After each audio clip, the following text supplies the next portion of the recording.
Hello guys, good afternoon. Anyway, gagabi na rin.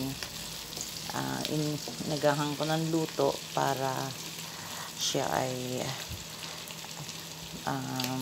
ang buhay po sa probinsya, hindi natin alam ang sitwasyon, lalo na sa kuryente. So mas maganda maaga, at kung at least luto na. Ito po ay ginisa ko sa luya, sibuyas, wala pong bawang, at garbanzos. Ito po yung garbanzos. Ito po ay yung nasa lata, kasi mahirap pong makakuha ng garbanzos na yung fresh talaga. At ihalo ko po ang malunggay.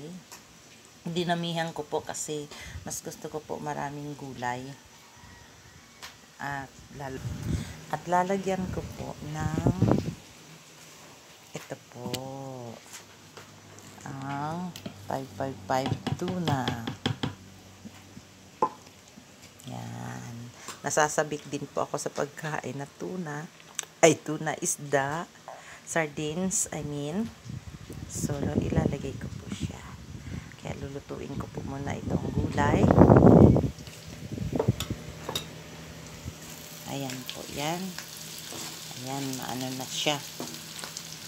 Ayan. At ilalagay ko po itong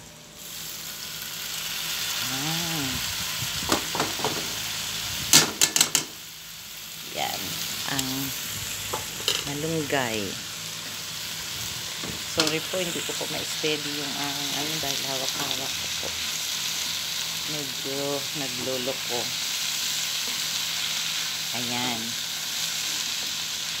Pag medyo lumambot na po ito, saka ko po ilalagay yung sardinas. Siyempre, titimpla. Hindi ko na po siya titimpla kasi hindi po ako mahilig. Actually, naglagay na po ako ng asin, pero hindi ko na po dadagdagan pa. Yung may lasa lang siya kasi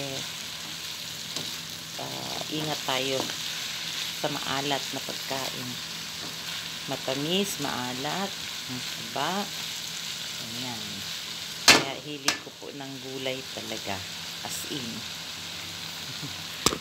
Ayan. Ilalagay ko na po ang ating tuna. At lalagyan ko ng kaunting tubig para may sabaw siya ng kaunti. Ayan.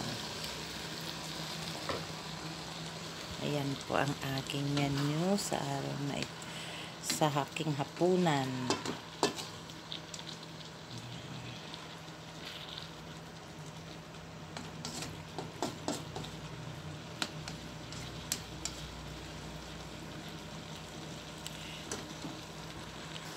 Ayan guys, kumukulo na siya.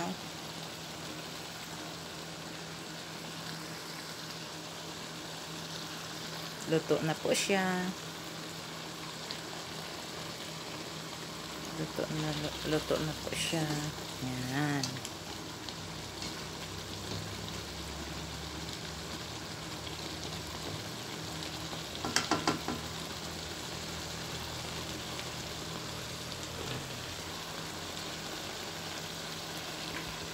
Ito na po.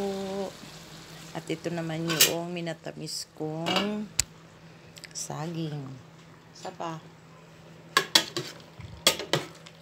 Ayan, minatamis na saging na saba.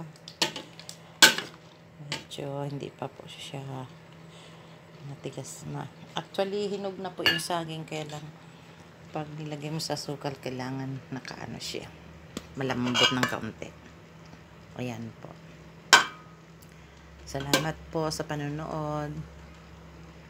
Ayan po lang ang aking luto ngayon. Nawa ay masuportahan nyo ako sa aking channel, Sonia Daily Life Channel. Thank you so much, subscribers, followers, viewers. God bless you all.